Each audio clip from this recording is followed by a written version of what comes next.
Thalidomide was introduced as a sedative drug in the late 1950s. In 1961, thalidomide was sold in a number of countries across the world from 1957 until 1961, when it was withdrawn from the market after being found to be a cause of birth defects in what has been called one of the biggest medical tragedies of the modern times. It is not known exactly how many worldwide victims of the drug there have been. Also, estimates range from 10,000 to 20,000. Since then, thalidomide has been found to be a valuable treatment for a number of medical conditions, and it is being prescribed again in a number of countries. Also, its use remains controversial.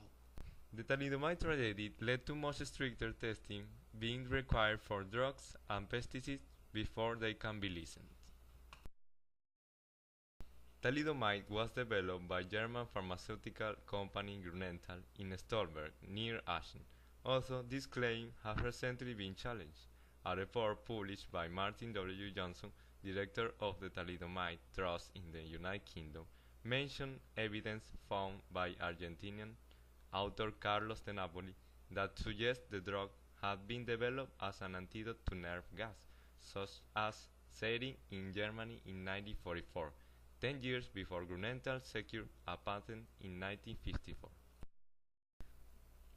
In the late 1950s and early 1960s, more than 10,000 children in 46 countries were born with deformities such as phocomelia as a consequence of thalidomide use.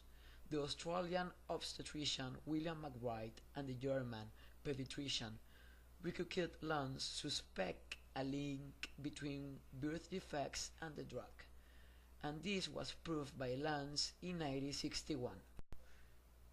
It was soon discovered that only one particular optical isomer of thalidomide caused the teratogenicity. The pair of enantiomers while mirror image of each other caused different effects. Also, it is now that the safe isomer can be converted to the teratogenic isomer ONS in the human body.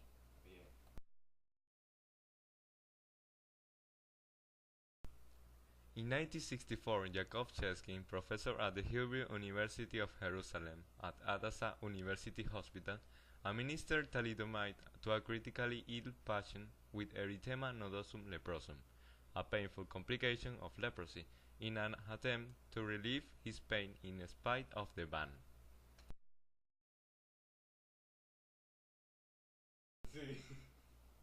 In the United States, on July 16, 1998, the FDA approved the use of thalidomide for the treatment of lesions associated with erythema nodosum leprosum (ENL).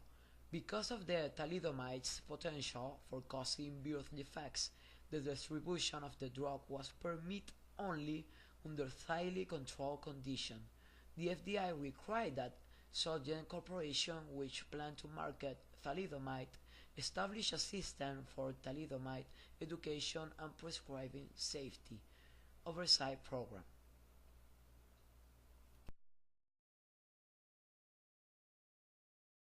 Thalidomide is available to only a small number of patients in the United Kingdom, generally in specialist cancer treatment centers where research trials are taking place and specialist doctors have experience in its use.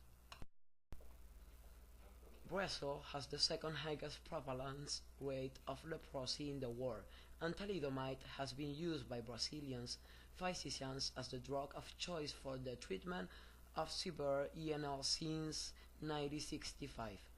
A study published in 1994 found 61 people born after 1965 whose limb defects and exposure story were compatible with thalidomide embryopathy.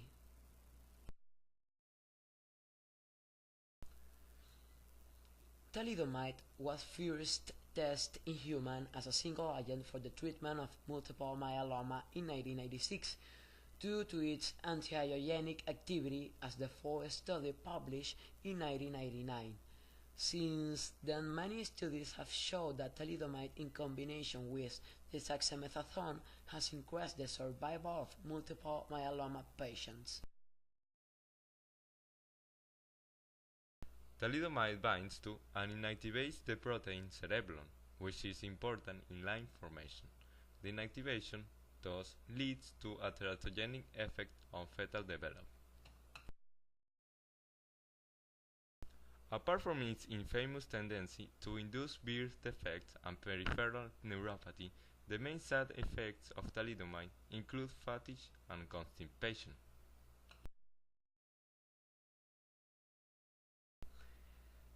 The exploration of the anti-angiogenic and immunomodulatory activities of thalidomide has led to the study and creation of thalidomide analogs. In 2005, Celgene received FDA approval for lenalidomide as the first commercially useful derivative.